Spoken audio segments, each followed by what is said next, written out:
faz um trajeto entre uma confortável vida normal de uma pessoa, digamos, da classe média, da União Soviética, da Rússia, no final do século XIX, para alguém que, não obstante não se sentir culpado de nada muito grave, o autor não nos mostrou nenhum defeito grave de Ivan Illich. Ele não bate na mulher, ele não é estelionatário, ele não é pedófilo, né? Ele não superfatura para o Estado. O quê? Esse faturar para o Estado não é tão grave assim. Superfaturar pode tirar da vista. Ele não é chefe do PCC, ele não organiza roubos, ele é um sujeito que não tem defeitos maiores, a não ser uma pessoa que tem assim uma certa vida meio rotineira. Ele é um sujeito que acredita muito na forma das coisas, não é? Essas coisas. No entanto, ele não é uma má pessoa, até onde nós sabemos. Bom, como nós não sabemos mais nada sobre a personagem, não fomos nós quem inventamos, nós também não temos direito de ficar imputando a personagem defeitos imaginários. Não, mas ele deve participar de um grupo, né, será o quê, de orgias com freiras.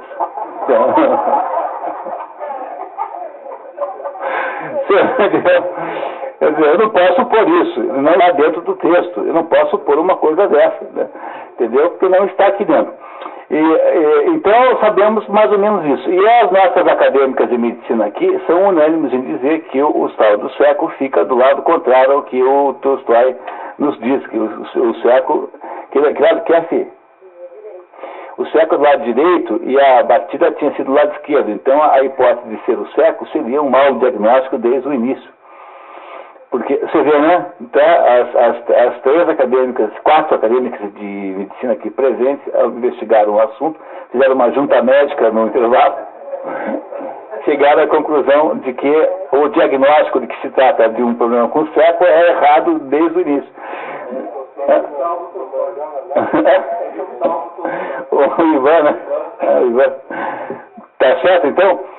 Aí, no entanto, essa pessoa que aparentemente não tem grandes defeitos é vítima aí dessa situação grave, né, dessa situação muito aí, assim, desesperançada de estar muito doente, ao ponto de estar, assim, com a morte quase praticamente garantida, não é? Muito bem, quando nós paramos, então estávamos no início do capítulo 8, é isso? Então, por favor, Clara.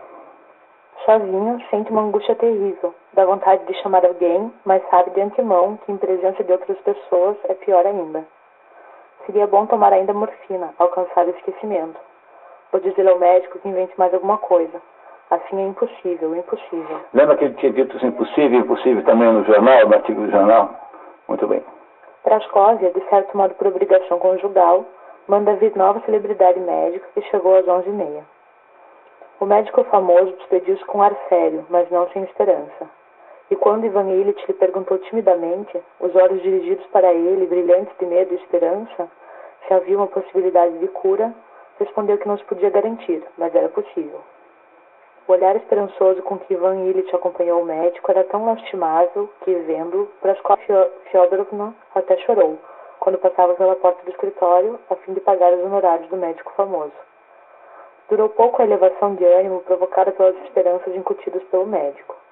De novo, eram o mesmo quarto, os mesmos quadros, cortinas, papel de parede, vidros de remédio, aquele mesmo corpo seu, dolorido e sofredor. Ivan Illich pôs-se a gemer. Deram-lhe uma injeção e ele perdeu a consciência. Naquela noite, Praskovia ia ao teatro ver Sarah Bernhardt, aliás por insistência do próprio Ivan, mas antes de partir com a família, visitou o doente. Praskovia Fyodorovna entrou no quarto, satisfeita consigo mesma, parecendo, porém, culpada. Sentou-se um pouco, perguntou pela sua saúde, mas conforme ele via, unicamente por perguntar e não para se informar, pois sabia que não havia do que, e começou a dizer aquilo que precisava. Que ela não iria de jeito nenhum, mas que o camarote já estava reservado, queriam Ellen, a filha deles, e Pietrushev, o juiz de instrução, o noivo da filha, e que não se podia deixá-los irem sós, e que para ela seria muito mais agradável ficar com ele. e que não deixasse de seguir, na sua ausência, as prescrições do médico. Ao ver seu filho, que se esgueirou no quarto atrás da mãe, Illich teve a impressão de que Vácia e Volodya são apelidos familiares de Vladimir, nome do batismo do menino. Era o único a compreender e ter pena. O filho sempre lhe parecia lastimável, e dava medo seu olhar assustado e compadecido. Todos se levantaram, despediram-se e partiram. Quando eles saíram, Ivan Illich teve a impressão de estar aliviado. A mentira desaparecera, saíra com eles, mas ficara a dor. Sempre a mesma dor, sempre o mesmo medo. Faziam com que nada fosse mais pesado nem mais leve. Tudo era pior. Transcorre a volta do teatro tarde da noite. Oferece ópio ao marido e vai dormir. Mas Ivan não consegue dormir de dor. O incansável Gerasim vela o seu sofrimento. Até umas 3 horas permaneceu num penoso esquecimento. Tinha a impressão de que o estavam empurrando, causando-lhe dor, para dentro de certo saco estreito, negro, profundo, que o empurrava cada vez mais longe e não conseguiam acabar de fazê-lo. E essa operação, terrível para ele, era acompanhada de sofrimento. Ao mesmo tempo, tinha medo, queria cair lá, lutava e ajudava a manobra. Mas eis que, de repente, ele se arrancou dali, caiu e voltou a si. Sempre o mesmo Gerasim está sentado na cama, aos seus pés, cochilando tranquilo e pacientemente. E ele está deitado, mantendo sobre os ombros do criado seus pés emagrecidos, envoltos em meias. Estava ali a mesma vela com o abajur, e a sua dor incessante era sempre a mesma. Vá dormir, Gerasim, murmurou ele. Não é nada, vou ficar aqui. Não, vá embora. Tirou os pés da posição elevada, deitou-se de lado sobre o braço e teve pena de si mesmo. A única posição que doía menos era com os pés altos nos ombros do Gerasim. Esperou apenas que Gerasim saísse para o quarto vizinho, deixou então de se conter e chorou como uma criança. Chorava a sua impotência, a sua terrível solidão, a crueldade dos homens, a crueldade de Deus, a ausência de Deus. Para que fizeste tudo isso? Para que me trouxeste aqui? Para que me torturas tão horrivelmente? Eu já perguntando a mesma coisa para Deus, né? Lembra do livro de Jó? Se você vai ler apenas um livro da Bíblia, leia o livro de Jó, que é extraordinário, o livro de Jó. Jó é a mesma coisa, é um sujeito que, em princípio, não se acha devedor de nada e está ali sofrendo horrivelmente, sem ter feito nada para produzir aquilo. Não se tratava de uma punição, portanto. Está aqui a mesma coisa. O Ivan Illich está aqui indagando a Deus, porque é que Deus fez isso com ele. No caso de Jó, aparece Deus, não pessoalmente, mas numa manifestação em que as folhas se movimentam e de alguma maneira falam com ele, e diz o seguinte: ô meu filho, espera um pouquinho. Você está querendo descobrir por que você está assim? E o que você sabe da vida, do mundo? Onde é que você estava quando eu inventei o mundo? Você não sabe nada. O que você fazia quando eu inventei o Leviatã e o Behemoth, que são 2 monstros que brigam entre si? Onde é que você estava quando tudo isso foi inventado? Então, como é que você deseja saber para onde vai o mundo? E em nome do que você quer descobrir como o mundo é, se você não tem a menor ideia de como as coisas são de verdade? Aí Jó se percebe pecando por soberba, né, por tentar exigir satisfações de Deus, e aí então, ao falar a Deus, né, ao parecer humilde, Deus então o reconsidera e o devolve as coisas dele. Mas o Ivan Illich não está nessa mesma posição, porque ele encontra-se ainda rebelado contra a situação dele. Então está tirando satisfações de Deus. Por que você fez isso comigo? Né? É isso. Ele nem esperava a resposta e chorava porque não havia nem podia haver uma resposta. A dor cresceu novamente, mas ele não se movia, não chamava nem. Dizia consigo: está bem, mais ainda, bate mais. Mas por quê? O que foi que eu te fiz? Por quê? Depois sossegou, deixou não só de chorar, mas suspendeu o fôlego e fez-se toda atenção. Era como se ele atentasse não na voz que falava por meio dos sons, mas na voz do espírito, na sequência dos pensamentos que se erguiam nele. O que precisas foi a primeira noção concreta, possível de ser expressa por meio de palavras que ele ouviu. O que precisas? Precisas do quê? Repetiu para si mesmo. Do quê? Não sofrer, viver, respondeu ele. Ele está falando com uma voz que fala com ele. É mais ou menos uma reedição da história de Jó, mas não podemos dizer que esteja falando com Deus necessariamente, pode ser apenas com a sua consciência. E novamente entregou-se toda a atenção a tal ponto tensa que mesmo a dor não o distraía. Viver? Viver como? Perguntou a voz do espírito. Sim, viver como vivia antes, bem, agradavelmente. Como viveste antes, bem, agradavelmente? Perguntou a voz. E ele começou a examinar na imaginação os melhores momentos da sua vida agradável. Mas, fato estranho, todos esses momentos melhores de uma vida agradável pareciam agora completamente diversos do que pareceram então. Tudo, exceto as primeiras recordações da infância. Lá, na infância, existia algo realmente agradável, e com que se poderia viver se aquilo voltasse. Mas não existia mais o homem que tivera aquela experiência agradável. Era como que a recordação sobre alguma outra pessoa. O filme que explora essa situação é Cidadão Kane, em que começa com, né, um grande jornalista, né, no tempo que era um homem muito poderoso, né, está moribundo, e as suas últimas palavras são Rosebud, né? Se não me engano, né? Rosebud. E aí então começa exatamente como aqui, né? Então aí o filme começa finalmente explicando como é que se começou tudo, desde o momento que ele cria a empresa até chegar à morte. E aí no final nós descobrimos que Rosebud é o nome do trenó que foi queimado, né? Não é isso? Um trenó que é queimado numa fogueira. Então, no fundo, a única lembrança que ele teve na hora da morte foi a lembrança da coisa mais velha, daquela coisa mais... Eu estou aqui descrevendo o filme, mas faz muitos anos que eu vi, posso estar me enganando com algum detalhe. E aí, então, aquela situação, aquela lembrança de infância era a única lembrança que tinha, de fato, importância naquele momento, né? Continuamos. Neste processo de recordação, Ivan chega à conclusão de que quanto mais longe do presente, tanto mais insignificantes e duvidosas eram as alegrias. E imagina que havia finalmente atingido um nada. Mas o que é isto? Para quê? Não pode ser. A vida não pode ser assim sem sentido, asquerosa. E se ela foi realmente tão asquerosa e sem sentido, neste caso, para que morrer? E ainda morrer sofrendo? Alguma coisa não está certa. Talvez não tenha vivido como se deve, acudiu-lhe subitamente. Mas como não, se eu fiz tudo como eu preciso? Dizia de si para si, e no mesmo instante repelia essa única solução de todo o enigma da vida e da morte, como algo absolutamente impossível. E o que tu queres agora? Viver? Viver como? Viver como tu vives no tribunal, quando o meirinho proclama, está aberta a sessão? Está aberta a sessão, repetiu consigo. Aí está o julgamento. Mas eu não tenho culpa, exclamou com raiva. Por quê? Parou de chorar e, voltando o rosto para a parede, pôs-se a pensar sempre no mesmo. Por quê? Por que todo esse horror? E esse horror que ele vive é o horror do quê? Nessa altura. É o horror... A que horror ele está se referindo aqui? A dor, a dor já é também a dor, mas há um componente novo nesse horror aqui, que é aí entregue por esse parágrafo. É o quê? Solidão? Não, é uma coisa mais básica do que isso. O medo de morrer? Não, isso ele já tinha.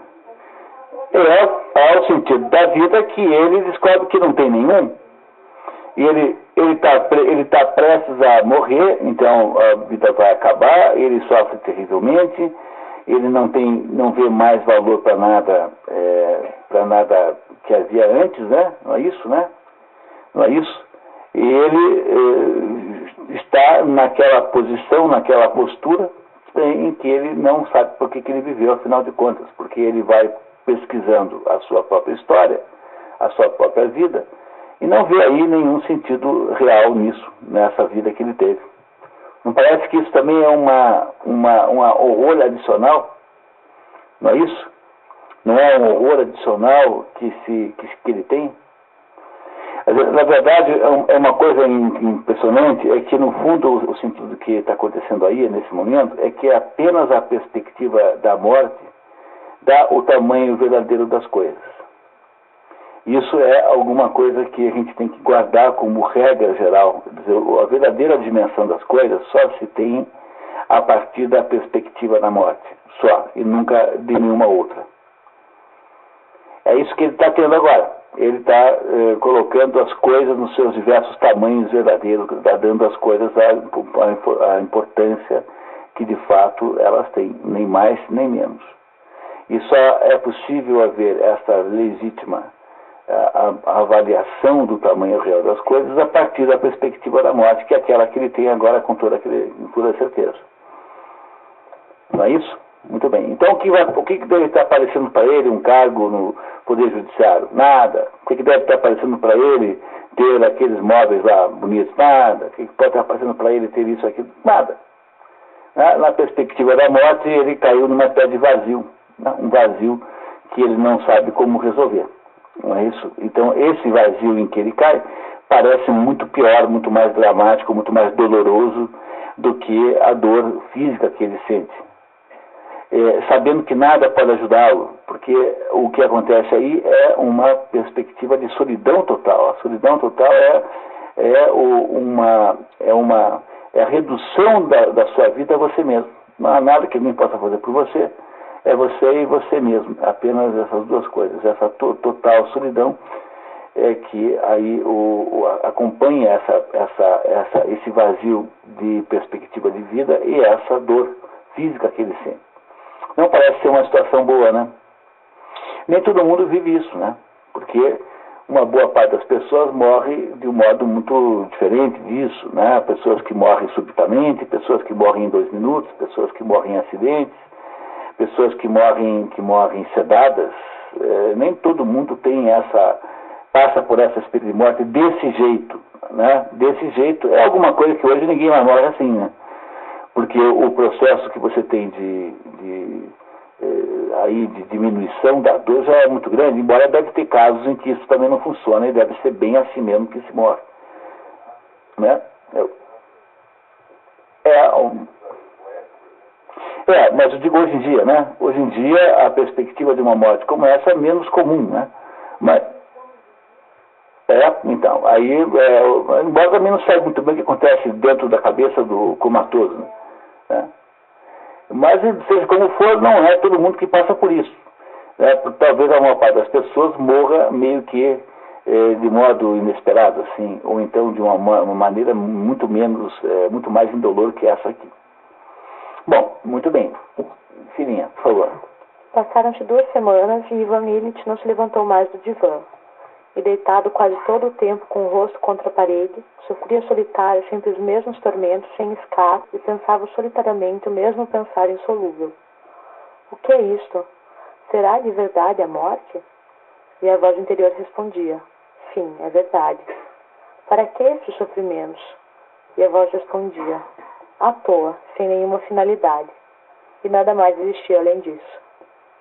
Os dias de Ivan Ilitch passavam-se entre recordações de infância, como a ameixa seca crua francesa, enrugada de sua infância, o seu gosto peculiar e a abundância de saliva quando se chegava ao caroço. E a visão das rugas no marroquim e de um botão nas costas do divã, para onde invariavelmente tinha o rosto voltado. Marroquim é o tipo de couro que reveste o divã, né? Tá. Nessas 2 semanas, Fyodor Pietrichev, um jovem juiz de instrução, fez o esperado pedido formal pela mão de Lisa. No dia seguinte, Ivan teve nova piora. A mulher começou a falar de remédios e Ivan lhe disse, pelo amor de Jesus Cristo, deixe-me morrer em paz. Veio o médico que foi recebido com indiferença pelo doente e que depois da consulta comunicou a Praskovia Fyodorovna que as coisas iam muito mal e que só havia um recurso, o ópio, para aliviar o sofrimento que devia ser terrível. O doutor dizia que os sofrimentos físicos dele eram terríveis e dizia a verdade. Mas os seus sofrimentos morais eram mais terríveis que os físicos, e nisso consistia a sua tortura maior. Os seus sofrimentos morais consistiam em que aquela noite, ao olhar o rosto sonolento, bonachão, de maçãs salientes de Gerasim, acudiu-lhe de súbito à mente. E o que será se realmente toda a minha vida consciente, tivesse tido outra coisa? Vamos parar um minutinho. Quer dizer, a perspectiva de aquela vida que está se acabando não ter sentido ter tido sentido nenhum. É essa a pior de todas, o sofrimento que ele sente, frente àquela perspectiva de morte. Quer dizer, imagine uma pessoa que tenha morrido por uma causa, que tenha morrido para que outros tivessem sobrevivido, tenha morrido, mas nada disso parece presente aqui. Então ele fica imaginando se tudo isso não foi jogar uma vida fora, né? A vida toda fora. É isso que eu está torturando agora, crescentemente mais no fim.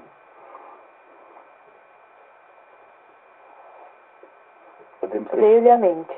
Podia ser verdade aquilo que lhe parecera antes uma impossibilidade total, isto é, que tivesse vivido a sua existência de maneira diversa da devida. Veio-lhe à mente que as suas veleidades quase imperceptíveis de luta contra aquilo que as pessoas mais altamente colocadas consideravam correto, veleidades quase imperceptíveis que ele imediatamente repelia, podiam ser justamente as verdadeiras, e tudo mais ser outra coisa. O seu trabalho, o arranjo da sua vida, a sua família e esses interesses da sociedade e do serviço, tudo isso podia ser outra coisa. Tentou defender tudo isso perante si, e de repente sentiu toda a fraqueza daquilo que defendia. E não havia o que defender. E se isto é assim, disse ele consigo, e eu parto da vida com a consciência de destruir tudo que me foi dado, se não se pode mais corrigi-lo, que fazer então? Deitou-se de costas e pôs-se a examinar toda a sua vida de maneira completamente diversa. Quando ele viu de manhã o criado, depois a mulher, em seguida a filha, o médico, cada um dos movimentos deles, cada uma das suas palavras confirmavam para ele a terrível verdade que se revelara naquela noite. Via neles a si mesmo tudo aquilo de que vivera e via claramente que tudo aquilo era o que não devia ser, mas um embuste horrível, descomunal, que ocultava tanto a vida como a morte. A consciência disso aumentou, decuplicou os seus sofrimentos físicos. Ele gemia, revolvia-se e repuxava a roupa. Tinha a impressão de que ela o apertava e sufocava. E ele odiava-os por isso. A mulher suplica ao marido que ele receba a comunhão, sem falar diretamente em extrema unção. Ivan resiste, mas ela chora e ele aceita receber o padre. Depois que veio o sacerdote e confessou-o, ele amoleceu. Sentiu uma espécie de atenuamento de suas dúvidas e, consequentemente, de seus sofrimentos. Desceu sobre ele um minuto de esperança. Pôs-se novamente a pensar sobre o século e a possibilidade de consertá-lo. Comungou com os olhos rasos d'água. Depois que o sacerdote sai, Prascova lhe dá parabéns e lhe pergunta se está melhor. Ele diz que sim, mas teve vontade de lhe dizer: não é isso. Tudo aquilo de que vivestes e de que vives é uma mentira, um embuste, que oculta de ti a vida e a morte. A expressão do seu rosto, quando disser assim, fora terrível.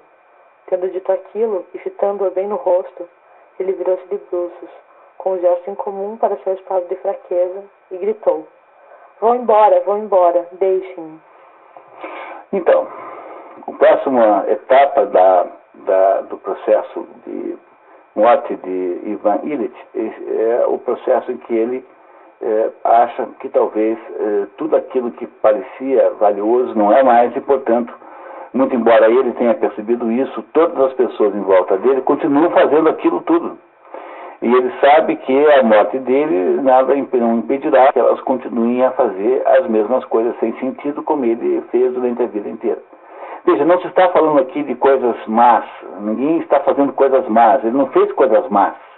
Não se trata de ações más, ações condenáveis, trata-se de ações comuns que foram feitas apenas por serem feitas, como todo mundo faz. Portanto, não é que uma pessoa má chegando à conclusão sobre a sua maldade, não é. Ele é uma pessoa comum chegando à compreensão da falta de sentido que a sua vida representou naquele momento. E nesse momento, então, podemos dizer que ele está um andar acima, um degrau acima na compreensão das coisas, apesar da sua desesperança e apesar da sua dor. Ele já nesse momento enxerga alguma coisa além do que ele enxergava antes, né, em relação aos que não estão doentes como ele. Não é isso? Muito bem, e agora então vamos para o último capítulo, que foi transcrito integralmente. O último capítulo está todo aqui transcrito no resumo de vocês, que é o capítulo então em que as coisas se definem finalmente. Clarinha. A partir desse instante começaram aqueles gritos, que duraram 3 dias a fio e que eram tão terríveis a ponto de não se poder ouvi-los sem um sentimento de horror, mesmo atrás de 2 portas. No mesmo instante que respondia a mulher, compreendeu que estava perdido, que não havia regresso possível, que chegara o seu fim completo, e a dúvida não estava resolvida, sempre permanecia como dúvida. Gritava ele com diferentes entonações. Começara a gritar, não quero, e prolongou a sílaba naquele grito, não quero. No decorrer de todos aqueles 3 dias, quando o tempo não existia para ele, ficou estrebuchando no saco negro para o qual o empurrava uma força invisível e invencível. Debatia-se como um condenado à morte, debate-se nas mãos do carrasco, sabendo que não tem salvação. E a cada momento ele sentia que, não obstante todo o seu esforço na luta, ele estava cada vez mais perto daquilo que o horrorizava. Sentia que o seu sofrimento consistia também em que ele penetrava naquela fossa negra, e ainda mais em que não podia esgueirar-se para dentro dela. E o que o impedia de fazê-lo era a convicção de que a sua vida fora boa. Essa justificação da sua vida é que se agarrava a ele, não o deixava prosseguir e atormentava-o mais que tudo. De repente, certa força empurrou-lhe o peito, o lado, comprimiu-lhe com mais força ainda a respiração. Ele caiu na fossa, e lá, no fundo, algo alumiou. Ocorreu com ele aquilo que lhe acontecia no vagão ferroviário, quando se pensa que se cai para frente, mas se está retrocedendo, e de repente se percebe a verdadeira direção. Sim, era tudo outra coisa, disse a si mesmo, mas não faz mal. Pode-se fazer aquilo. Mas o quê? Perguntou a si mesmo e de repente se calou. Isso foi no fim do 3º dia, 1 hora antes de sua morte. Foi justamente então que o pequeno ginasiano esgueirou-se, sem fazer ruído, até o pai e acercou-se da sua cama. O moribundo não cessava de gritar desesperado, agitando os braços. A sua mão tocou a cabeça do pequeno ginasiano. Esse agarrou-a, apertou-a contra os lábios e chorou. E justamente então Ivan Ilitch caiu no fundo, viu a luz e percebeu que a sua vida não fora o que devia ser, mas que ainda era possível corrigi-lo. Perguntou a si mesmo, mas o que é aquilo? E silenciou, o ouvido atento. Sentiu então que alguém lhe beijava a mão. Abriu os olhos e dirigiu-os para o filho. Teve pena dele. A mulher aproximou-se, olhou-a. Ela também o olhava, a boca aberta, uma expressão de desespero e tendo lágrimas não enxugadas sobre o nariz e a face. Teve pena dela. Sim, eu os atormento, pensou. Eles têm pena de mim, mas estarão melhor depois que eu morrer. Quis dizer isso, mas não teve força. Aliás, para que falar? É preciso agir, pensou. Indicou o filho com os olhos e disse à mulher: leve-o daqui, dá pena. E você também. Quis dizer ainda, perdoe-me, mas disse, deixe-me passar. E não tendo mais força para corrigir o lapso, esboçou um gesto de renúncia, sabendo que seria compreendido por quem importava. E de repente percebeu com clareza que aquilo que o atormentara e não o deixava, estava de repente saindo de uma vez, de ambos os lados, de 10 lados, de todos os lados. Eles dão pena, é preciso fazer com que não sofram. Libertá-los, libertar a si mesmo desses tormentos. Como é bom e como é simples, pensou. E a dor? Perguntou em seu íntimo. Para onde foi? Ei, onde estás, minha dor? Prestou atenção. Sim, ei-la. Ora, e então, que seja a dor. E a morte, onde está? Procurou seu habitual medo da morte e não o encontrou. Onde ele está? Que morte? Não havia nenhum medo, porque também a morte não existia. No lugar da morte havia luz. Então é isso, disse de repente em voz alta. Que alegria! Tudo isso lhe aconteceu num instante, e a significação desse instante não se alterou mais. Mas para os presentes, a sua agonia ainda durou 2 horas. Algo borbulhava-lhe no peito, o seu corpo extenuado estremecia. Depois, o borbulhar e o rouquejar tornaram-se cada vez mais espaçados. Acabou, disse alguém por cima dele. Ouviu essas palavras e repetiu-as em seu espírito. A morte acabou, disse a si mesmo. Não existe mais. Aspirou ar, deteve-se em meio do suspiro, inteiriçou-se e morreu. Então, gostaram da história? É uma história maravilhosa, muito bem contada, uma obra-prima literária, como disse para vocês, é considerada a melhor novela já escrita pela literatura humana e Espero que vocês tenham obtido a dose de emoção necessária, né? Que obviamente não é, que é indispensável no finalzinho dessa história. E agora nós precisamos falar um pouquinho sobre essa história, entender, depois de entender um pouquinho a história, nós vamos entender um pouquinho melhor o Tolstói, né, nessa ordem. Nós vamos entender o Tolstói realmente bem só no próximo encontro, porque o estilo do Tolstói é um estilo augustiniano, quer dizer, esse modo como o Tolstói conduziu a sua vida é um método chamado da confissão, né, da confissão autobiográfica. Passou a vida inteira fazendo isso. Escreveu uma obra chamada Minha Confissão. E o sujeito que inventou a confissão foi Santo Agostinho, com um livro chamado Confissões, que é o primeiro livro importante de Santo Agostinho e é justamente o livro do próximo encontro. Há muitas e muitas diferenças entre as confissões de Santo Agostinho e as confissões de Tolstói, mas não vamos entrar no mérito disso agora, porque é preciso estudar Santo Agostinho para poder entender isso bem, né, que é o assunto do nosso próximo encontro, que vai ser daqui a 3 semanas, se não 3 semanas. Vamos pular aí um pouquinho mais de tempo no calendário. Quem não tem o calendário, por favor, não perca a oportunidade de pegar aqui com a Patrícia, tem um calendário aqui disponível comigo ou com a Patrícia, para não perder a data do próximo encontro, que vai ser aí no dia 14 de junho. Não é isso? Então vai pular um pouquinho aí de tempo até termos o próximo encontro. Mas enquanto esperamos o Santo Agostinho nos ajudar a entender melhor a si próprio, né, e as confissões e a Tolstói, então vamos ficando por enquanto aqui com a nossa vida do Ivan Ilitch, a morte do Ivan Ilitch, e fazer um pequeno resumo. O Ivan Ilitch era o que caracteriza a primeira personagem, quer dizer, a primeira coisa que nós sabemos da personagem é que é um sujeito que, né, vê um mundo assim como um conjunto de relações e valores conexos e coordenados, não é isso?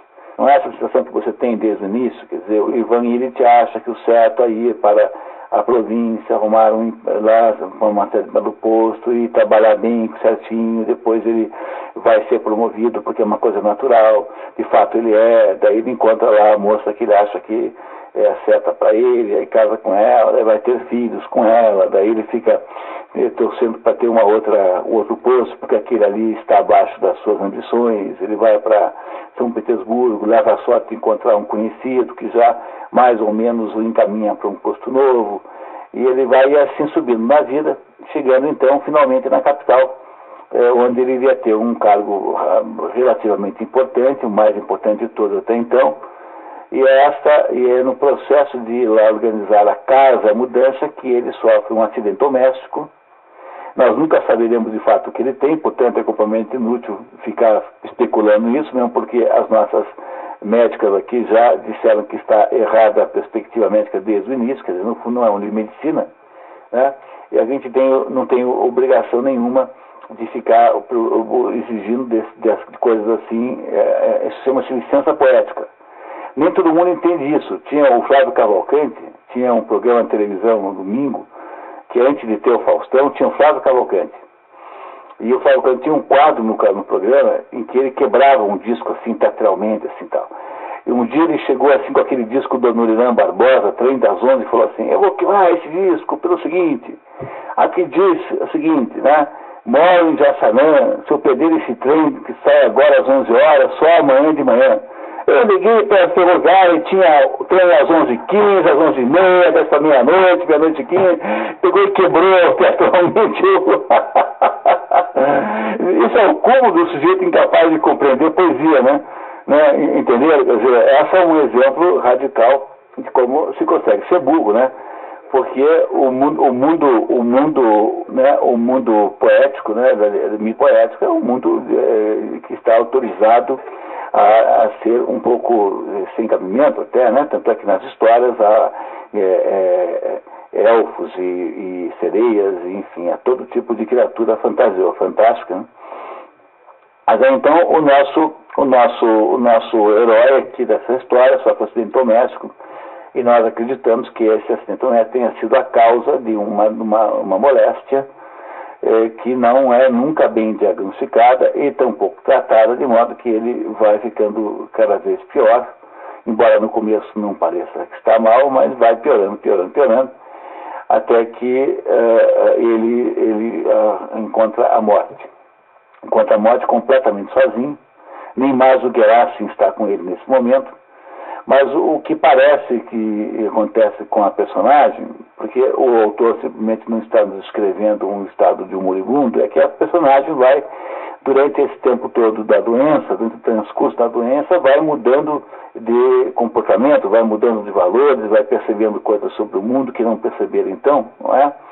Então, começando do início, né, no tempo em que ele vivia nessa vida de expectativa sobre o mundo, de um comportamento coordenado e conexo entre os diversos valores do mundo, porque todo mundo espera isso, tanto é que todo mundo imagina para si uma vida assim: eu vou fazer faculdade, depois eu vou arrumar um emprego, depois eu vou casar, depois eu vou comprar um automóvel, depois eu vou comprar uma chácara, vou comprar um apartamento na praia, depois meus filhos vão para o vestibular, eu vou pagar o cursinho para ele, depois eles vão ser... Não é isso que as pessoas esperam da vida? É uma coisa assim, é como se todo mundo imaginasse que a vida sempre se resolveria bem nessa sequência de eventos, e não há nenhum mal esperar que a vida seja assim. No entanto, se você for pensar bem nessa circunstância em que ele vivia, o autor aqui tenta nos mostrar que, independentemente da conveniência ou não daquela vida, é uma vida feita assim num certo grau de inconsciência, né? É uma vida assim meio inconsciente, que é o que caracteriza uma vida como essa, uma vida de alguém assim que vê a vida assim mesmo como uma somatória de fatos que todo mundo faz e que irão mais ou menos garantindo a sua vida. No entanto, a maior de todas as inconsciências que Ivan Illich tem naquele momento é a consciência da possibilidade da morte, porque a morte é tão impactante para ele, quer dizer, o advento da morte é tão mais impactante quanto menos você o espera. Portanto, se o advento da morte parece ser tão terrível quanto foi para Ivan Illich, isso é uma demonstração de que a última coisa que ele esperava era morrer, porque é como o próprio autor no começo nos diz, né? Que para os amigos de Ivan Illich, a ideia da morte não lhes tocava. Foi o Illich que morreu e não fomos nós que morremos.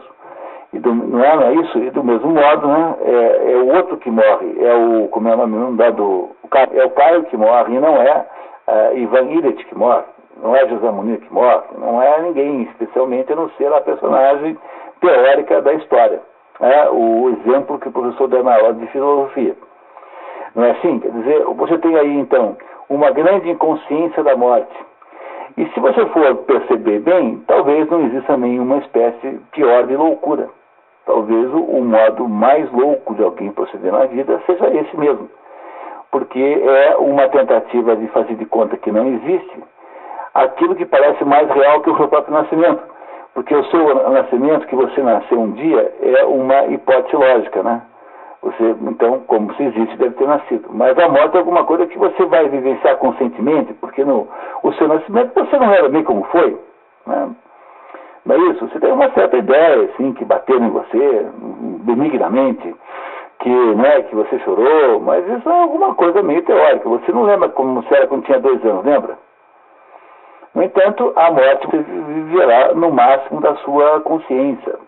De alguma maneira, a morte será concretamente mais real e concreta do que o seu nascimento, que é uma coisa que você take for granted, né? Não é assim? Como se diz em inglês, né? Você dá como um acontecimento aí meio que automático na vida. A morte não é assim. A morte parece mais real que o nascimento. Embora os dois, obviamente, tenham que ter a mesma existência concreta. Mas a morte parece mais real que o nascimento. E, no entanto, o Ivan Illich não é uma pessoa que tenha consciência dessa possibilidade. Mas não é só o Ivan Illich. Quase ninguém tem. Ninguém pensa na morte todo dia. Na sua própria morte. Você tem perto de você uma pessoa que está muito mal de saúde, você, sim, mas sempre por contraste a sua não morte, né? Tá? Não sou eu que estou ali, é outra pessoa que vai morrer, ou não. Então a morte é como se fosse um assunto proibido, como alguém que tem uma pessoa na família que é louco, perigoso e que ninguém fala dele, né? Como aquele assunto que é muito próximo, mas é ao mesmo tempo proibido. O nome disso que nós fazemos com a morte é tabu. Tabu é um assunto que é proibido. Tá? A expressão tabu foi popularizada pela psicanálise. Então, há determinadas coisas que são proibidas coletivamente, como o incesto, por exemplo, que é proibido em quase todas as culturas e situações normais. Tabu é essa ideia, né, de que é alguma coisa que é proibida. E o tabu do mundo moderno é a morte. Já foi o sexo, né? Mas o sexo não é mais de modo nenhum. Tanto é que você não consegue ligar a televisão de noite que não tenha uma prostituta contando as suas aventuras sexuais. É uma coisa obrigatória em qualquer programa de auditório que os entrevistados sejam prostitutas, será travestis, etc., cafetões, enfim, e variações. Né? Então, o sexo deixou de ser tabu, mas a morte é um tabu. A morte é um tabu porque parece horripilante a essa maneira como nós enxergamos o mundo hoje, que vê o mundo assim, como a morte como uma interrupção de alguma coisa. Mas se eu disse a vocês que não considerar a hipótese da morte é uma espécie de loucura, eu também preciso dizer a vocês que não há nenhuma possibilidade de perceber e refletir sobre o mundo, a não ser quando você, de alguma coisa, você se abstém de agir. Porque a única possibilidade de raciocinar sobre o mundo e entender alguma coisa depende da abstenção da ação. Porque a ação não permite que você faça nenhum ato, de fato, de reflexão. É por isso que você não consegue, de fato, entender a sua vida, a não ser num contexto em que você, por alguma razão ou outra, leva uma trava da vida, assim.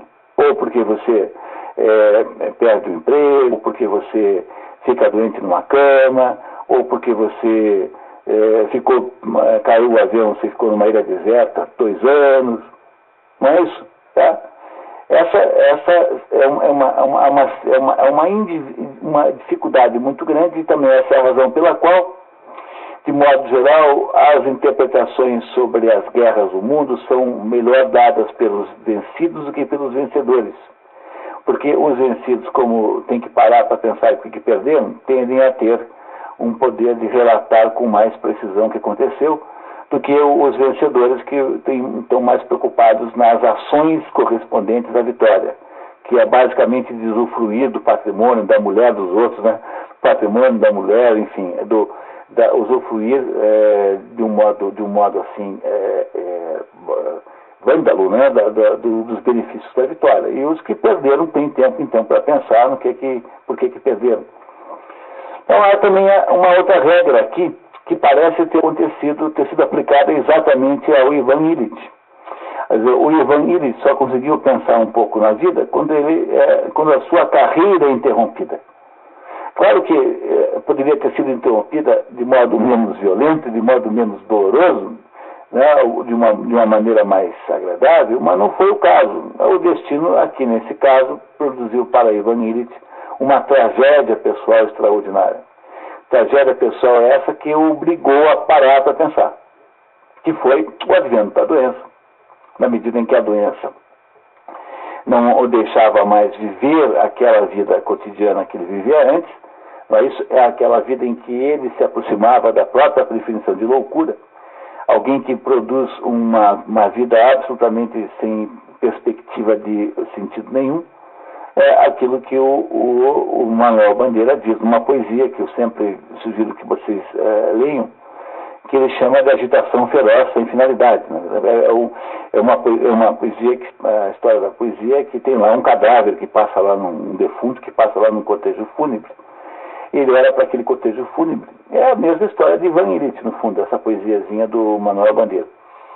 E ele então chega à conclusão de que a vida das pessoas que não são aquele morto é uma agitação feroz sem a finalidade, que parece ser isso a vida que o Ivan Illich levava, sem ser uma vida desonrada. Veja, ele tem uma vida honrada, ele é uma boa pessoa, ele é honesto, ele tem alguma atitude servir a uma causa, ele serve ao seu dever, ele portanto, tem uma honestidade implícita na sua própria atividade profissional, ele é um funcionário exemplar, o que não quer dizer que necessariamente a vida de Ivan Illich faça algum sentido. Pois, como ele é obrigado a pensar na vida com o advento da doença, então ele permite que a perspectiva da morte, que se vai avultando, cada vez vai avultando mais a perspectiva da morte, possa dar o tamanho verdadeiro e real para todas as coisas. As coisas só passam a ter o tamanho e a dimensão que de fato tem frente à perspectiva da morte. E a perspectiva da morte de Ivan Illich produz, quando a morte vem de fato, produz uma substituição de polos.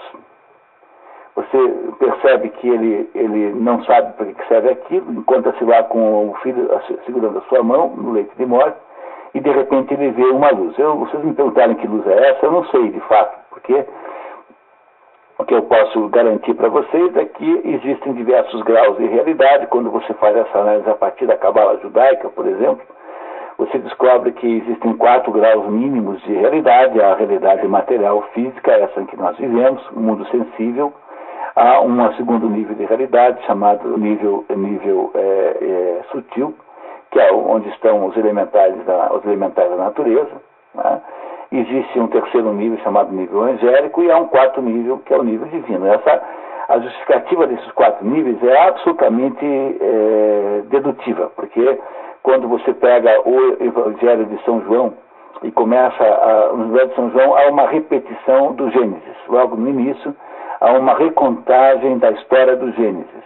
E quando você, então, olha para a história do Gênesis, do início do mundo contado aí, se você tiver capacidade de interpretar cada uma daquelas afirmações, você vai descobrir que a existência de 4 dobras, digamos assim, de realidade são decorrentes da própria maneira como Deus criou o mundo.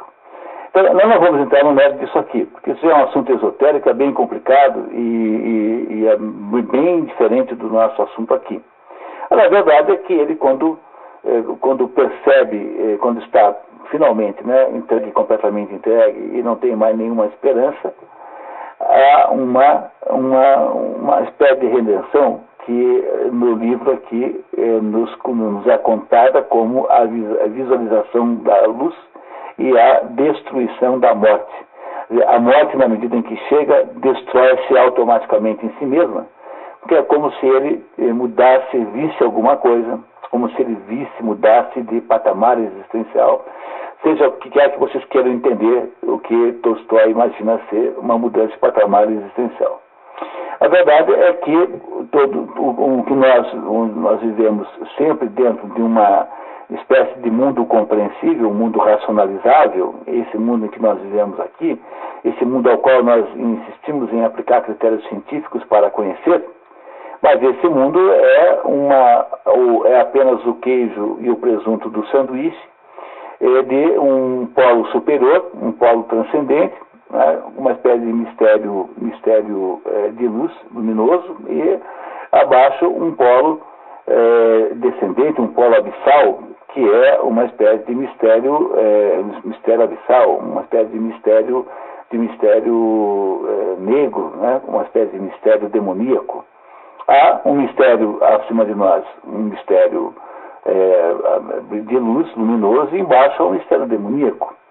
Esses 2 mistérios estão o tempo todo nos perseguindo. A nossa existência é uma existência ensanduichada entre essas 2 coisas aí. A ideia de morrer é uma ideia de mudar, talvez, de nível de analisar esse polo. Eu não queria entrar nessa especulação aqui, porque essa é uma especulação bem complicada, e não é a questão mesmo de saber o que aconteceu com Ivan Illich depois que ele morreu. Mas o que acontece, pelo que o Tolstói nos diz, é que ele de repente descobre alguma coisa que ele não sabia. É como se ele tivesse sido apresentado a um certo grau de mistério que antes ele não sabia. Ou seja, é como se, para chegar a algum mistério luminoso, nós tivéssemos que passar pelo polo abissal. É como se aquela morte e sofrimento que ele tenha sofrido tivesse necessariamente de preceder a descoberta de alguma coisa mais alta. Essa é uma proposição muito tolstoiana, né, que acha que a vida humana é isso mesmo, ela é uma espécie de sacrifício a partir do qual você chega a entender alguma coisa, não é? Mas perceba aqui que seja como for, seja qual for o mundo que o Ivan Illich vai visitar depois da sua morte, seja para onde é que ele vai, no fundo, o que está aqui dito nessa história que nos interessa entender é que a única perspectiva de compreensão da vida é a partir da compreensão da morte, a partir da aceitação da existência da morte.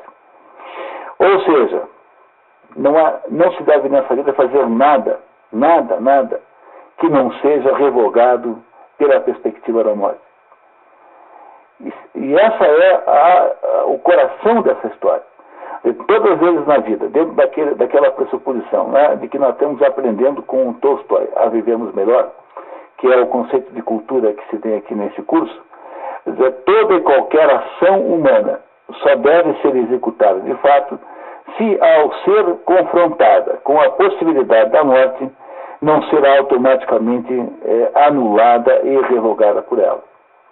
Então, a gente não deve matar ninguém, a gente não deve produzir atos que prejudiquem os outros, enfim, é todo o conjunto de ordem moral que estabelece o comportamento humano, que, afinal de contas, o que o Tolstói está dizendo é que o que estabelece a existência da moral da vida é a perspectiva da morte e apenas ela.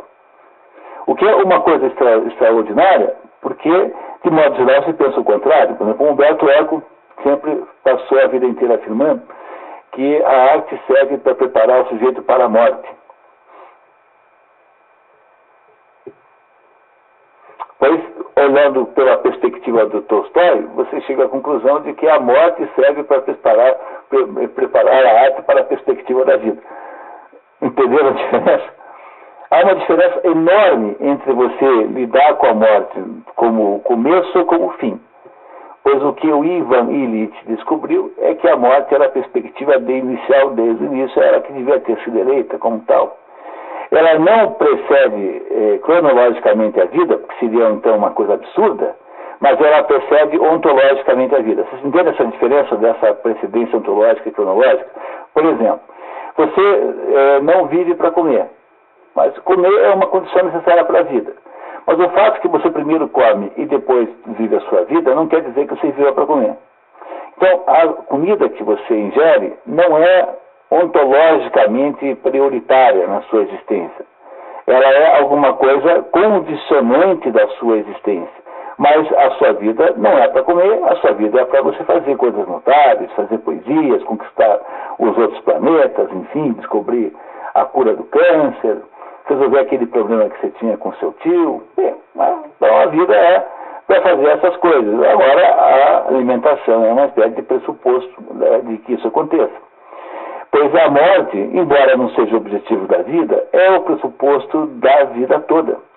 Porque é essa ideia central que vai permitir, então, que o Ivan Illich possa considerar o vazio da sua existência como sendo vazio. É esta ideia que faz com que ele perceba que todos estão iludidos em torno dele e que ninguém tem a menor ideia do que está fazendo, como ele também não tinha quando estava fazendo antes, muito embora não estivesse fazendo coisas erradas e nem coisas más, mas eram coisas sem sentido, e que, portanto, só a perspectiva da morte restaura a perspectiva da vida. Mas se você vive numa época em que a morte é tabu e não se pode falar nela, né? Não se pode falar da morte, é impossível. Há uma tentativa de estender a juventude para todos os tempos. Então, o Mick Jagger tem 65 anos e tem filhos com modelos como se fosse um menino bobinho de 20 anos. E você olha para a cara do Mick Jagger e parece mais jovem que todo mundo aqui.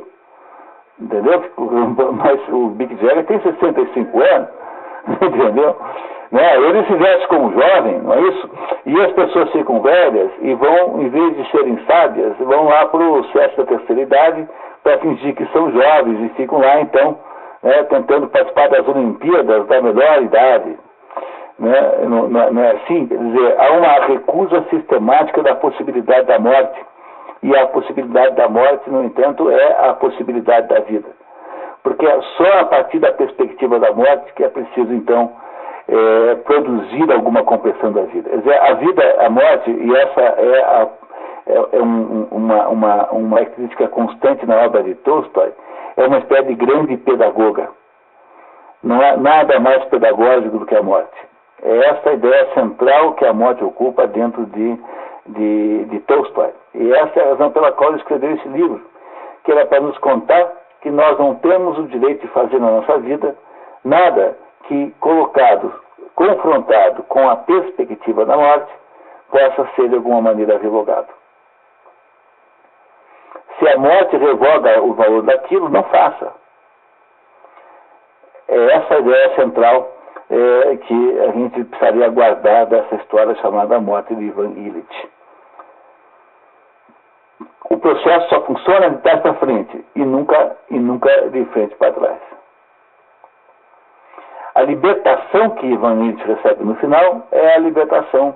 Há várias teorias sobre isso, né? Que ele teria então compreendido a compaixão com o filho. Mas é verdade, o filho, quem é que tem compaixão por ele? Só duas pessoas têm, que é o Gerasim e o filho.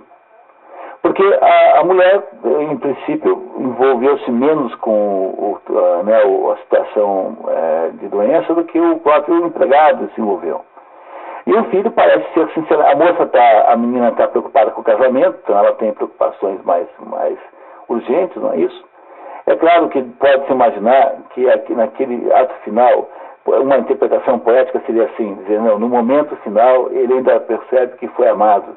E é isso que faz com que ele possa sair desta vida bem. Mas essa seria uma interpretação muito sentimental para alguém como Tolstói, que afinal de contas quer criar uma seita mais inteligente do que a Igreja Ortodoxa e Católica juntas, que sabe mais que a Igreja Católica e Ortodoxa juntas, que imagina que seja isso a solução, né? Na verdade, o Tolstói não é um sujeito de religiosidade afetiva, ele não é um sujeito afetivo, ele é na verdade um profundo racionalista, e é por isso que eu digo para vocês que é preciso compreender um pouquinho o Tolstói, para entender como foi que ele montou esse livro, sem que essa compreensão possa produzir qualquer desmerecimento ou desvalorização da conclusão central do livro, que me parece ser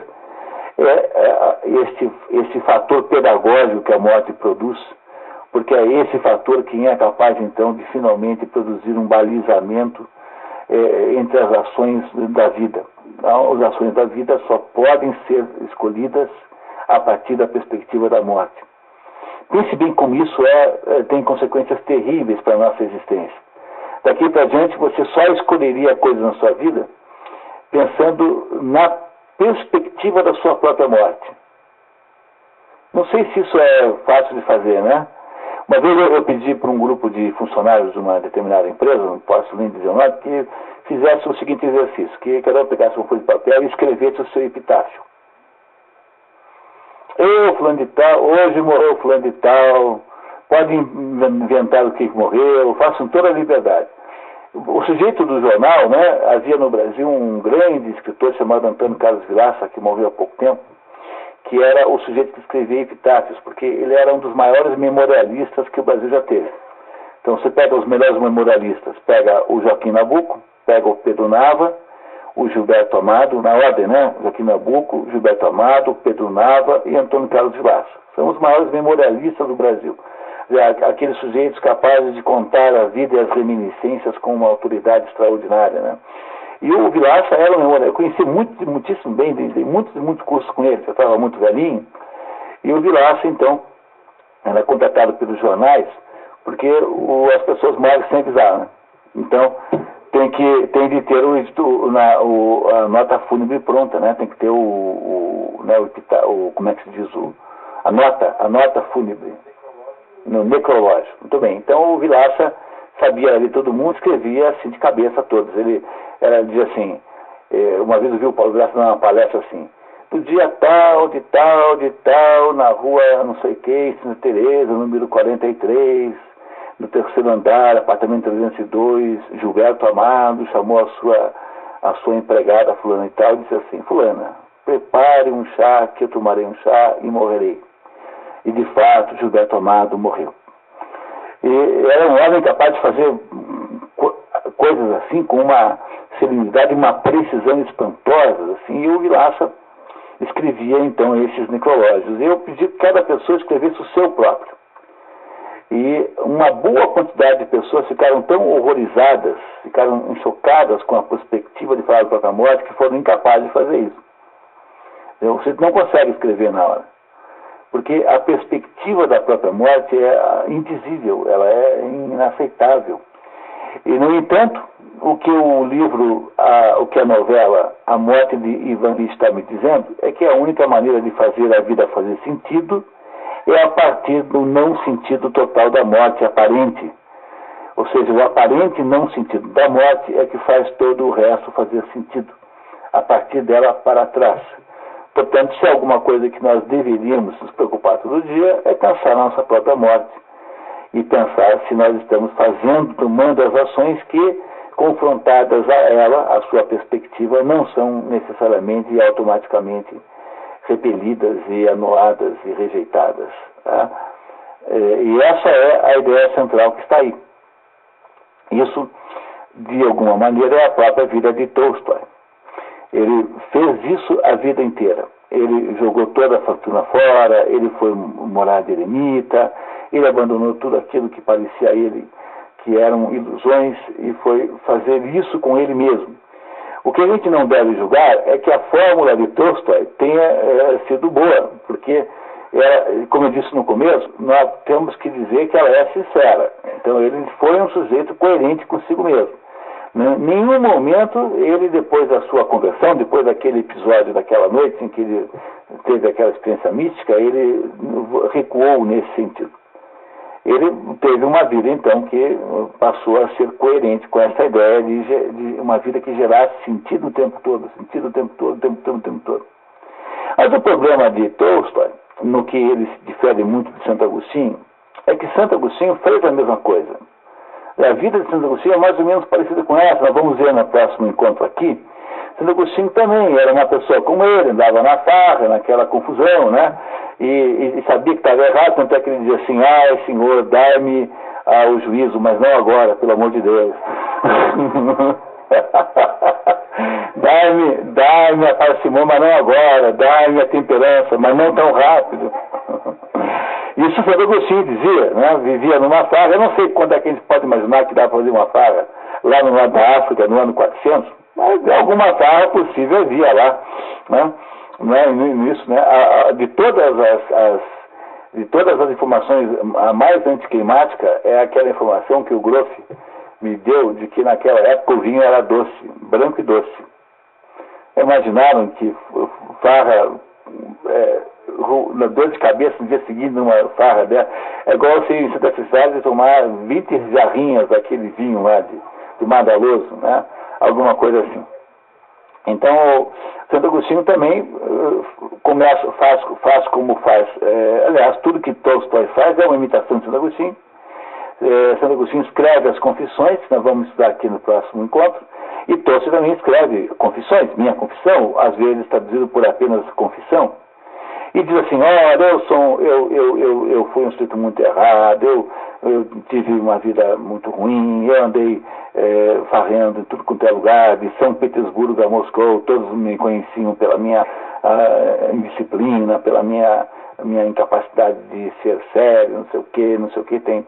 No entanto, eu agora vou voltar, vou encarar o verdadeiro cristianismo, e o verdadeiro cristianismo é o cristianismo antes do advento da igreja, quer dizer, antes que houvesse igreja, havia um cristianismo natural, um cristianismo básico e primário, que é esse que eu tenho de recuperar, porque esse cristianismo que tem aí é uma porcaria, porque é apenas dominado pelos padres, pelos bispos, é uma espécie de estrutura de poder que nós financiamos, não é? Não é isso?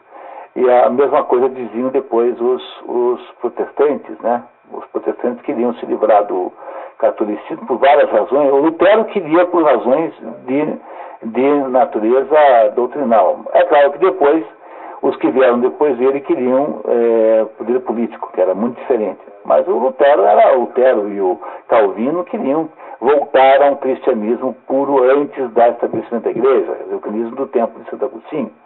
Santo Agostinho mais ou menos começou a estabelecer como a igreja ia ser. De todas as influências que a igreja católica teve, a maior é de Santo Agostinho. Ninguém teve tamanho importância na formatação do cristianismo, não o cristianismo em si, porque esse é Jesus Cristo, né? Mas a forma como o cristianismo católico passou a ter, de todos os contribuidores, Santo Agostinho tem o maior peso específico. E Santo Agostinho, então, faz a conversão, a mãe dele também se converte, a Mônica, e ele aí começa a produzir centenas de documentos esses que eram explicações de como devia ser a doutrina cristã, e é em torno dessas explicações que vai se estabelecendo a doutrina, o corpo doutrinal católico, digamos assim. Tolstói não queria fazer nada disso. Tolstói achava que ele tinha que recuperar um cristianismo que não existe mais, um cristianismo que desapareceu no tempo por causa da conspiração das burocracias religiosas, como são os padres em geral. Veja, ele acha isso tudo ruim lá do cristianismo ortodoxo. E ele não está falando de Roma, naquela bandalheira, porque em Roma era muito pior, né? Lá ainda havia alguma diferença, tanto é que até hoje o cristianismo ortodoxo não fez o seu Concílio Vaticano II, quer dizer, não houve, ainda os ritos ortodoxos são ainda os antigos, ainda há uma forte tradição que ainda domina a Igreja Ortodoxa, e se ele estivesse falando do catolicismo, então acharia o fim do mundo. Ele tentou ainda procurar aquele Starets, que parecia a ele ainda uma espécie de reserva de espiritualidade, mas ele queria que o Starets concordasse com aquela visão que ele fez. Veja bem, o Tolstói, como o Rousseau, como o Nietzsche, como o Kierkegaard, são todos filósofos, pensadores que começam sempre com o método confessional de Santo Agostinho. Depois nós vamos ver no próximo encontro o quanto isso é importante que seja assim, quer dizer, até como perspectiva de autoconsciência. Ele faz a sua confissão e depois, em vez de admitir que ele é um próprio pecador e, portanto, humilhar-se aí aos olhos de Deus, o que ele faz? Ele resolve, ele sozinho, em 1800 e não sei quanto, depois de 1800 anos que gente muito mais inteligente que ele quebrou a cabeça para arrumar o quebra-cabeça, ele resolve achar que o cristianismo verdadeiro é um conjunto de gente vestida como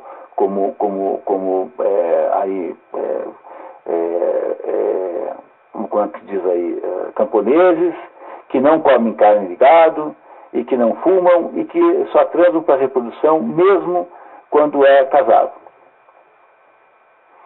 E é essa a ideia que Tolstói tem da vida. Essa ideia é, obviamente, completamente inaplicável, porque ela é uma ideia doidivanas completa, porque ele parte, e aí a grande diferença entre ele e Santo Agostinho, é que Santo Agostinho parte de um ser humano que existe concretamente e é real. Então Santo Agostinho dizia assim, a matéria de que são feitos os vícios é a mesma matéria de que são feitas as virtudes.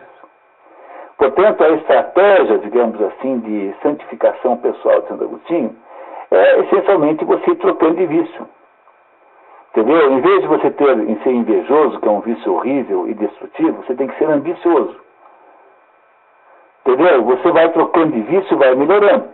Mas no fundo, você sempre será um sujeito pecador, não é? Um sujeito meio sem solução e sem esperança nenhuma. Mas Tolstói não imagina que exista um homem assim. Ele imagina que os homens podem ser todos santos automaticamente, quer dizer, ele parte da existência de uma pessoa que de fato não existe. Ele na verdade, não consegue problematizar o ser humano. Ele não consegue entender a enorme complexidade que é a vida humana, que você não consegue fazer isso, que é muito melhor um sujeito que se esforça e que fuma do que um outro que não fuma e é um chato. A primeira lei anti-fumo do mundo foi feita pelo nazismo. E o Hitler era vegetariano.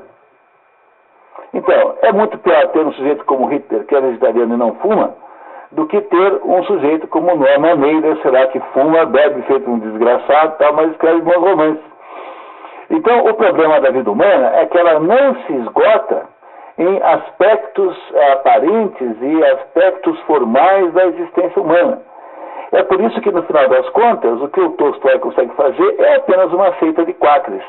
Gente mais ou menos louquinha, assim, que acha, que sai, né, que inventa de existir dentro de um contexto típico assim do Henri Cristo, mais ou menos. Claro que eu estou comparando com um pouquinho de... É claro que o Tolstói tem muito mais talento que o Henri Cristo, mas se for pensar bem, é muito parecido. É um sujeito que diz que ele é que sabe como é que faz, ele, portanto, cria uma seita só para ele. Esta seita, ele não consegue estabelecer uma autoridade no mundo porque ele não produz milagres, porque quando Jesus Cristo disse que ele tinha uma mensagem nova, ele comprovava isso com atos concretos. Veja, a doutrina do cristianismo não é uma doutrina baseada em doutrina, ela é baseada em atos, quer dizer, ela é alguma coisa que você acredita porque atos reais, concretos aconteceram. Mas todo maluco que vem aí declara-se o Messias, como é o caso desse Henri Cristo, que é apenas um caso das centenas que existiram aí durante a história, ele aparece com uma perspectiva que, no fundo é uma perspectiva soberba, no fundo é uma perspectiva de substituição do saber dos outros pelo seu próprio. Quer dizer, Tolstói cria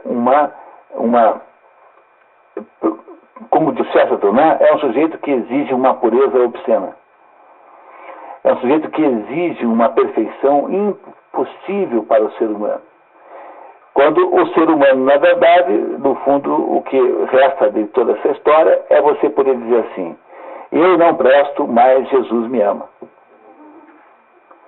Porque essa é a única perspectiva possível para o ser humano real. Porque nós não vamos conseguir nos desvencilhar da nossa natureza pecadora, ela é natural e nos acompanhará a vida inteira, e, portanto, o que você precisa fazer é compensar os seus pecados com coisas boas, com atos extraordinários, porque um ato bom é um ato bom mesmo quando é feito por um homem mau.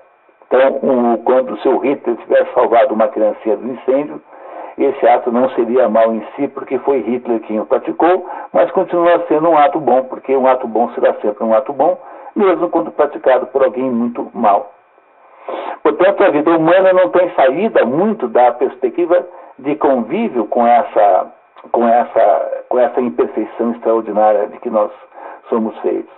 E essa é a razão pela qual o Mário Ferreira dos Santos escreveu um livro chamado O Cristianismo, a Religião do Homem, para demonstrar que o cristianismo de todas as religiões é aquela mais adequada à nossa verdadeira natureza, e essa é a razão pela qual Chesterton escreveu o livro Ortodoxia, em que ele defende que toda vez que ele vai tentar alguma alternativa a isso, ele sempre acaba caindo. Toda a heterodoxia que ele tentou na vida sempre o jogou de volta nessa ortodoxia fundamental, que é uma ortodoxia muito antiga, e que o Tolstói não acha que a deva cumprir, porque o Tolstói imagina uma vida humana, imagina uma fé racionalizada e não é capaz de compreender a força do mistério. Nesse ponto, ele está muito, muito diferente do Dostoiévski. Dostoiévski, que é outro sujeito que tem todos os componentes de natureza religiosa envolvida na obra, né? É um sujeito que aceita a existência humana como uma imperfeição que é e acha que é o sofrimento que faz com que a gente saia dessa. Ou seja, o Dostoiévski parece muito mais com Ivan Illich do que o próprio Tolstói, porque é o sofrimento que enfarca a possibilidade da percepção das coisas. Na verdade, isso sempre foi assim, porque é como para você... A própria ideia que está na literatura, que diz que é preciso passar pelo inferno para ir para o céu, essa ideia. Dante Alighieri passa pelo inferno para poder chegar no céu. Os islâmicos, o Ibn Arabi dizia que o trono do diabo está entre a terra e o céu. O trono do diabo fica no meio. E essa é a ideia de todas essas obras de natureza de abismo. Né? Sempre é preciso ir para o abismo para chegar no céu. É como se o céu só aparecesse como contraste. Você só percebe o polo luminoso por contraste ao polo abissal. Porque no modo que nós estamos aqui, no meio termo, é como se a luz se diluísse para cima e para baixo e a gente não enxerga bem nenhum dos dois extremos. Então é só o mergulho no polo abissal, ou seja, o mergulho na dor, na morte, no sofrimento, que permite que se enxergue a luz do outro lado, portanto que se faça a inversão de polos, que é aquilo que aparentemente acontece com o Ivan Illich no final da vida, muito embora nós não tenhamos aqui elementos para especular o que é que isso significa verdadeiramente ou não. Em todo caso, a perspectiva da possibilidade desta queda na morte, que é essa coisa que nos horroriza e que nos transtorna de alguma maneira, é a única perspectiva de viver bem. E essa é a ideia central da obra que o Tolstói escreveu aqui.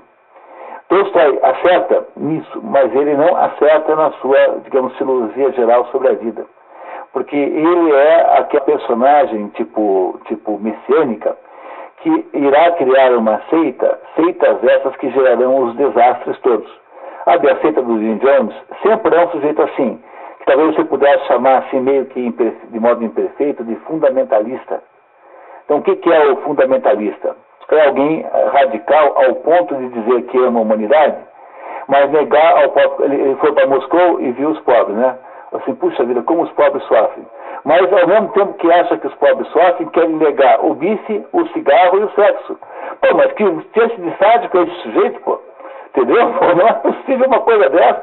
Você, entendeu? Acha que o sujeito vai ter a vida muito ruim e você acha que o certo é que ele não possa comer um bifinho, não pode fumar um mistura fina e não pode transar com a mulher, não é com a vizinha. Que está proibido é transar com a mulher, entenderam? O que está proibido não é transar com a vizinha, é com a mulher. Pois como é possível entender coisa dessa? Eu acho isso uma coisa estranhíssima. O sujeito diz assim, o Tolstói diz assim, não, eu amo a humanidade. Pô, mas amar a humanidade é de todas as formas de amor a mais estúpida. Porque o sujeito ama a humanidade e ele acha, ele ama a humanidade, não ama nenhum ser humano especificamente. Então é o sujeito que fará, porque ama a humanidade, a autorização para todo tipo de barbaridade, todo tipo de morte estatisticamente valiosa, né? Quer dizer, você mata lá o fulano, mata 5 mil porque é para salvar 500 mil, de acordo com a sua perspectiva estatística. Pô, mas isso, que história de amante da humanidade é essa? Jesus Cristo nunca amou a humanidade, amava os seres humanos. Aí ele propõe um socialismo agrário porque todos deveriam ser iguais. Porque isso derivaria do preceito de que Deus ama todos igual. Mas Jesus Cristo não amou todo mundo igual? Jesus Cristo tinha preferências por esse por aquele? Tinha o seu apóstolo predileto? Jesus Cristo não amou todo mundo igual? Jesus Cristo amava as pessoas igualmente? Quem foi? Então é que ele inventou esta ideia absurda e imoral de que se deve amar todo mundo com a mesma intensidade, do mesmo jeito? Não é verdade. Você ama os seus filhos mais do que as outras pessoas, você ama essa pessoa mais do que aquela, mas isso é a experiência da vida concreta. A ideia de inventar uma vida em que se ama todo mundo igual é uma bobagem que o Tolstói inventou, não tem nenhum cabimento. No entanto, é esta a ideia que sustenta a seita tolstoiana, essa que teve em centenas de adeptos. Teve um grupo de russos que emigrou para o Canadá, que começou a ser perseguido lá pelo czar, que foram conduzidos pelo filho do Tolstói, o filho mais velho, com o objetivo, o Sergei, não sei se é o mais velho, mas o filho chamado Sergei, com o objetivo de criar no Canadá uma colônia desse tipo de pureza espiritual do cristianismo primitivo. Pois você nunca vai conseguir produzir nenhum progresso com o ser humano se você não partir do pressuposto que os seres humanos são essencialmente pecadores. Mas você não consegue nada nunca contrapondo a natureza humana.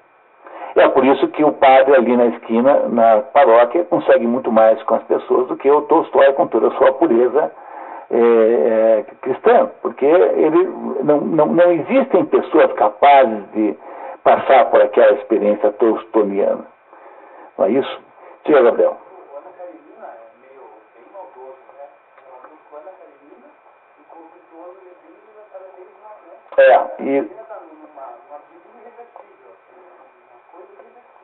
Mas o Ana Karenina só cuidar que ele ainda estava no momento anterior, né? Ele não estava pensando do jeito que ele pensa agora quando escreve esse livro aí. Tanto é que ele repudia o livro. Ele diz que o Ana Karenina e o Guerra e Paz são livros do tempo que ele era um idiota, que não é para ler isso não, que vocês não se preocupem mais com isso. Vocês compreendem o que acontece? Quer dizer, esse messianismo que Tolstói vivenciou é o mesmo messianismo que irá gerar depois todo tipo de arbitrariedade política, todo tipo de totalitarismo. Porque é o sujeito que cria um modelo de gente que não tem, um modelo humano de gente perfeita, e depois que esse modelo humano está criado, ele sai criminalizando todos aqueles que existem. Eu não estou dizendo que o Tolstói tentou fazer isso, ele não tentou fazer isso, tá? Mas era um homem de uma ingenuidade imensa com relação ao potencial disso acontecer. É claro que ele não tinha nenhuma pretensão revolucionária, ele não articulava politicamente nada, tanto é que o Czar deixou em paz, né? Ele pessoalmente nunca foi perseguido. Não, nunca foi perseguido pela polícia czarista, nada disso. O que eram perseguidos era um pessoal de uma seita que o filho dele encampou e levou embora, mas ele mesmo não. Achava-se que ele era, no fundo, um sujeito sem periculosidade nenhuma. Mas, no fundo, o que o Tolstói representa, a visão do Tolstói, quer dizer, esse projeto aí de pureza cristã do Tolstói, é o projeto perigoso que produz, então, uma normatização do ser humano que merece viver. Ou seja, produz uma prototipização, né? Estereotipa o ser humano que tem direito à vida e criminaliza os demais todos. E o sujeito que não for assim mesmo, conforme descrito ali, quer dizer, que não tiver renunciado a essas coisas todas aí como ele queria que se renunciasse, esse sujeito tem que ser perseguido pelo Estado, né? Então, aí dentro disso existe potencialmente o próprio germe dos movimentos revolucionários. Tanto é que não esqueçamos que foi na Rússia que aconteceu o primeiro grande movimento revolucionário bem sucedido, porque havia havido na França em 48 uma tentativa de golpe revolucionário, mas era um negócio tão amador, tão feito na base de vamos sair na rua ver o que acontece, que não deu certo, né? Onde foi a primeira experiência revolucionária que deu certo? Foi na Rússia no começo do século XX, 1917. 17 de outubro de 1917, não é isso? Tá? E nesse dia, então, instalou-se aí o primeiro governo revolucionário baseado numa atitude tolstoiana. É Tolstói quem é a origem da atitude, embora ele não esteja na genética do movimento revolucionário, porque essa genética é marxista, é uma genética muito diferente. Mas, no fundo, ninguém mais útil para uma coisa dessa do que Tolstói. É claro, como ele tinha um discurso antimarxista, ele jamais seria visto com bons olhos pelo movimento revolucionário, mas já tinha morrido em 1910, quer dizer, ele não estava mais em questão. No entanto, a atitude que está dentro aí do tolstoísmo é uma atitude capaz de produzir esse efeito, que é o efeito de criação do homem perfeito, pois o homem não é nunca perfeito. E a única maneira de haver a única religião que funciona é aquela que parte do pressuposto de que os pecadores é que são o objetivo dela. Porque se todos fossem santos, não precisava ter religião. O primeiro pastor, o primeiro padre foi Adão. Porque antes de haver a queda, ninguém não precisaria ter religião, está tudo ligado. A religião só é necessária quando você tem que ligar coisas que não existem mais.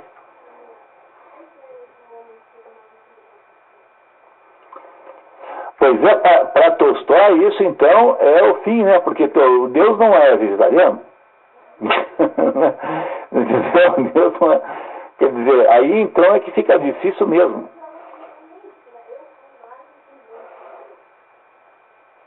Sim, mas o que você quer dizer com isso? Bom, eu não sei sobre esse ponto exatamente, né? Mas o que ele acha é que o esquema de Tolstói é muito simples. Fala assim, olha, o negócio é o seguinte, Deus é o Pai de todos, Deus é o Criador, portanto somos todos irmãos. Se somos todos irmãos, não há nenhuma razão para haver hierarquia entre nós. Então, a Igreja Católica ou a Igreja Ortodoxa são o quê? São entidades de intermediação entre Deus e as pessoas. E as pessoas entre si também não têm que ter hierarquia nenhuma. Então, o que nós devemos fazer é ter uma vida completamente obcecada com a ideia de Deus, e fazer só isso. Tanto é que nesse livro aqui, ele diz que esses grandes, que ele condena Shakespeare, condena Chaucer, condena Dante, condena todo mundo, ele mesmo, quer dizer, é o primeiro da lista, que ele acha que é um idiota. Quer dizer, o Tolstói do Guerra e Paz da Ana Karenina, né? E ele acha que tudo isso está errado porque é um desvio do objetivo humano, que é o objetivo de vivenciar a realidade religiosa, a verdade religiosa. E a arte é apenas um meio pelo qual isso é impedido. E então ele faz aí comentários engraçadíssimos, então ele faz aí põe uma porção de poesias dos simbolistas franceses. Então põe a poesia e fala assim no final: alguém entendeu alguma coisa? Eu não entendi patavina. Não sou capaz de entender essa porcaria. Aposto que o autor também não entendeu nada. Quer dizer, ele faz então uma visão da arte moderna. Aliás, por coincidência, o Ortega y Gasset tem um texto famosíssimo chamado A Desumanização da Arte, em que ele prega a mesma coisa, que diz que o problema da arte moderna é que ninguém entende a arte moderna. Por isso que ela era rejeitada quando ele escreveu, em 1920, alguma coisa, por aí, mais ou menos, né? Talvez não tenha mudado muito lá para cá, mas o Tolstói acha que, no fundo, só se consegue permanecer fiel ao projeto humano quando você tira tudo que for capaz de desviar sua atenção. Sexo, os prazeres em geral, carne, o fumo, sexo, não pode ter de jeito nenhum, nem sexo nem no casamento só para reprodução. Vida muito menos, né? Abstêmio completo, ou seja, uma vida modesta, humilde, em que você anda com roupa de camponês e que você tem uma vida completamente sem hierarquia, sem igreja, é a única vida possível. Mas isso é a única vida possível para pessoas que não existem. Porque isso é possível, sim, para alguém que tenha uma vocação ascética. Então, determinada pessoa tem a vocação para a vida monacal, né, para a vida no mosteiro. Bom, então tá bom. Então é possível entender que um indivíduo qualquer seja capaz de se mudar para um mosteiro, bota lá uma roupa velha e passa o resto da vida dormindo no chão e comendo comida bichada, porque acha que isso é uma maneira de mortificar o corpo. É possível que uma pessoa assim adquira um certo grau de santidade. E é lembrar que todos os fenômenos místicos cristãos estão de alguma maneira associados a esses fenômenos corpóreos de mortificação do corpo, ao ponto de os céticos e materialistas julgarem que isso que se chama de fenômeno místico é uma reação química a um corpo materializado. Então, como não se concebe nenhuma espécie de vida espiritual, você julga que o sujeito judia tanto de si que ele começa a despirocar e voar assim, a flutuar numa sala. Bom, sei lá, já, entendeu? Mas o que é fundamental é entender que para determinadas pessoas, uma vida ascética, pior ainda, mais grave do que essa que o Tolstói propõe, pode ser viável. Pode ser, mas isso é uma escolha que pode ser feita por pouquíssima gente, porque é preciso um tipo especialíssimo de gente para poder fazer isso.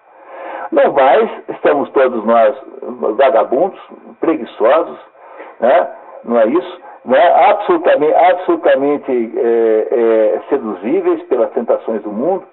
Então o problema central é viver no meio dessa bagunça. E viver no meio dessa bagunça significa fazer o melhor que você pode e nunca exigindo de você uma perfeição que você não é capaz de ter, mas produzindo para você atos de natureza, atos da sua vida que possam de alguma maneira agradar aos olhos de Deus. É por isso que no fundo o que você deve sempre imaginar é que a perspectiva da vida humana é assim: eu não presto, mas Deus me ama.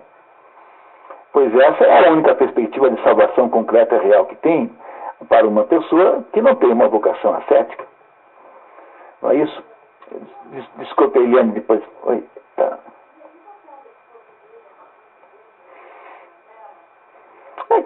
que a esposa dele era uma pessoa normal, e estava horrorizada com isso, porque ela tem 13 filhos e acha estranhíssimo o marido pegar e entregar a propriedade da família para o asilo.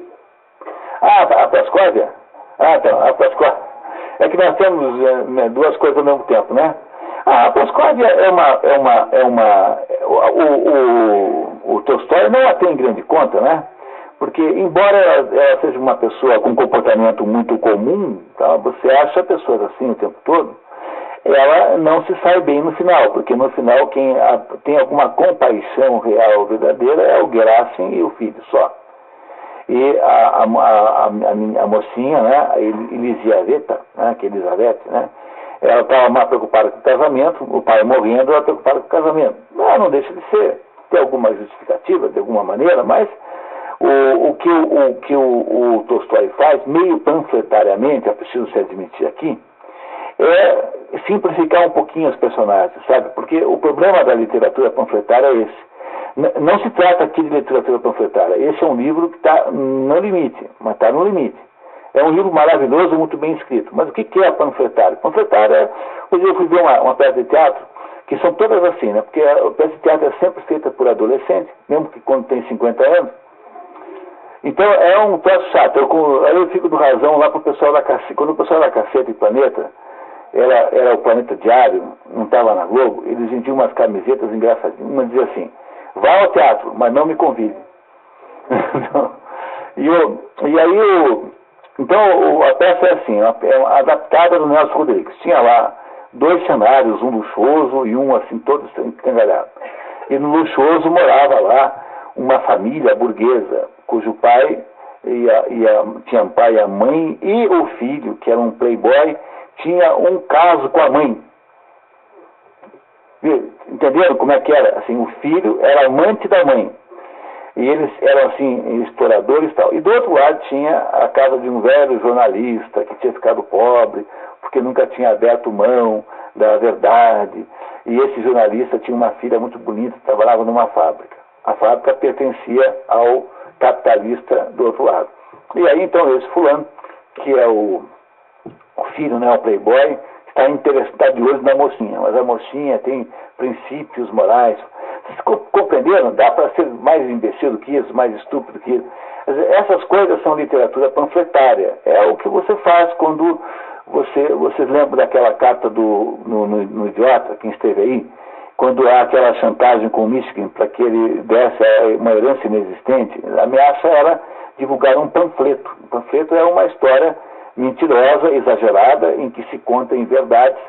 E é isso, quer dizer, a literatura panfletária caracteriza-se por uma excessiva simplificação das personagens. Porque, no fundo, as personagens da vida real são todas muito complexas.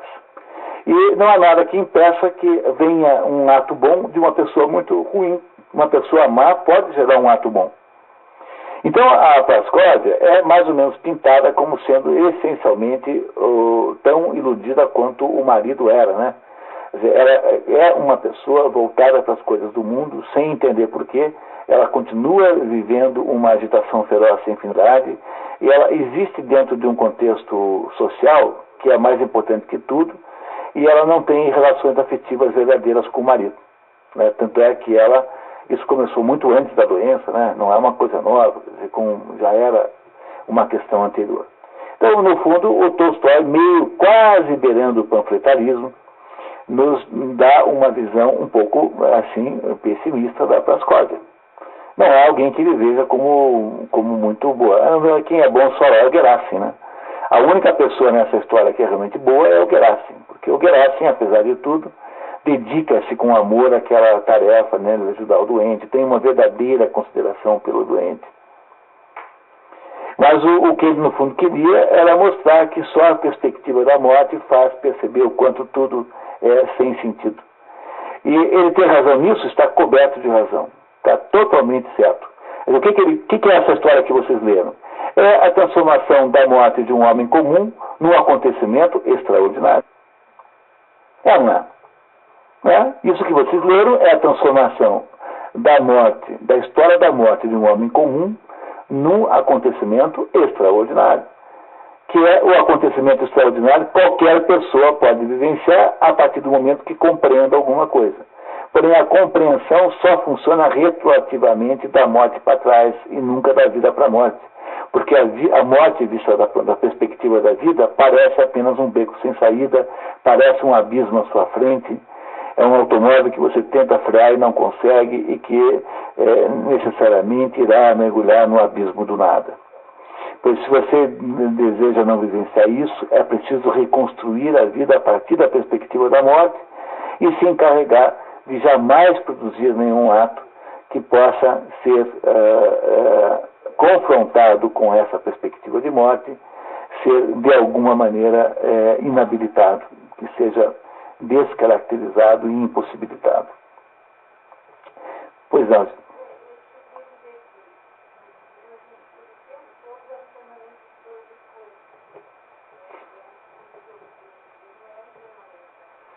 Todas as tradições que se prezam fazem isso, né? Quer dizer, traduzindo em termos aqui filosóficos, né? É assim, a morte é a pedagoga da precariedade das coisas. Quer dizer, a morte é a pedagoga da precariedade desse mundo. É isso, para isso que ela serve. É para tornar a precariedade desse mundo conhecida. Uma vez que a precariedade do mundo é conhecida, então você já não tem o mesmo direito de fazer o que você quiser. Porque aí você tem que produzir ações que não sejam precarizáveis pela própria morte. O que não quer dizer que você tem que virar tolstoiano, porque isso é uma bobagem. Quer dizer, essa abordagem tolstoiana é uma besteira. Tanto é que o padre lá, o Stalin, saiu corrido com ele do mosteiro, a bengaladas, quando ele apareceu lá dizendo que não tinha mais que divinizar Jesus Cristo. Se você não diviniza Jesus Cristo, acabou o cristianismo, não há mais cristianismo nenhum. Quer dizer, isso que o Tolstói pensa que é um cristianismo primitivo é nenhum cristianismo. É zero, é uma bobagem, não tem nenhum cabimento. Acabou completamente o cristianismo. Pois só tinha mesmo que ser corrido com bengaladas, porque não teria nenhum sentido mesmo, não tinha nenhum sentido mesmo essa alternativa. Pois a ideia central, muito embora o Tolstói tenha errado e tenha colocado a sua vida, eu não sei como é que Deus irá julgá-lo, só ele sabe, né? Não foi uma má pessoa. Eu acho que ninguém vai para o inferno porque foi meio burro na vida. Né? Burrice acho que não é razão suficiente para condenar ninguém. Né? Ele não foi maligno em nenhum momento, nunca pensou mal a ninguém, não era revolucionário, não era um sujeito que queria tomar conta do mundo, ele era apenas no fundo, quando ele foge com 82 anos de casa, é porque talvez ele estivesse horrorizado com a perspectiva de alguém ser como ele. Então, qualquer coisa assim, né? Não é isso? Então, o Tolstói é esse sujeito que, embora tenha se equivocado profundamente, teve uma vida honesta consigo próprio. E essa vida honesta que ele tem consigo próprio é uma vida confessional como a de Santo Agostinho. Vamos entender muito bem como funciona isso daqui a 20 dias, né, quando nos encontrarmos aqui de novo. E o que ele, no fundo, quer dizer com Ivan Illich, que é a única exceção que ele fez à literatura ficcional, depois da sua experiência mística, é de que não adianta olhar para a morte a partir da vida, mas a única solução que tem é olhar para a vida a partir da morte. E não há outro jeito de a gente orientar a vida. Portanto, isso que é o tabu, de que ninguém se fala e que todo mundo teme comentar, é, no final das contas, a coisa mais importante que alguém possa fazer. Tá? Pensar na própria morte todos os dias é absolutamente imprescindível para poder viver melhor. Não é possível viver melhor sem a perspectiva da morte. E isso não é só da morte física, é da morte do seu emprego, é da morte da sua qualquer coisa que você viva. Tá? Talvez o emprego seja o melhor exemplo de todos. O melhor jeito de continuar arrumando um emprego é você imaginar todo dia que você está na iminência de ser demitido. A morte do seu emprego é aquilo que tornará a sua vida profissional boa, bem feita e organizada. Não é possível fazer o contrário, porque senão você irá ver a morte do emprego como, se você pensa no final do emprego a partir da experiência da vida profissional, para você o final do emprego é uma espécie de abismo negro no qual você cai e nunca você reaparece, né? É o fim de tudo mesmo. pois é esta descoberta que faz o Ivan Illich no final da história. E que é esta luz que nós podemos interpretar como sendo a luz de que ele está nos dizendo. Independente de qualquer especulação de natureza espiritista ou metafísica, se for, tanto faz. Então, pessoal, passamos um pouquinho do tempo. Eu não sei se vocês têm alguma pergunta, alguma consideração. Se vocês estão, então, satisfeitos, eu queria muito agradecer a presença de todos, agradecer ao SESI, que patrocinou esse evento aqui, e agradecer a Patrícia, que faz o trabalho pesado, e a Denise Maria, que é a pessoa que faz todo o desenho gráfico desses nossos materiais aqui, e torcer para vocês estarem aí daqui a 3 semanas com as confissões de Santo Agostinho, que nós vamos retomar o problema da confissão. Não percam, é maravilhoso, tá? Não percam de jeito nenhum. Até lá, muito obrigado para vocês. Tá? Obrigado.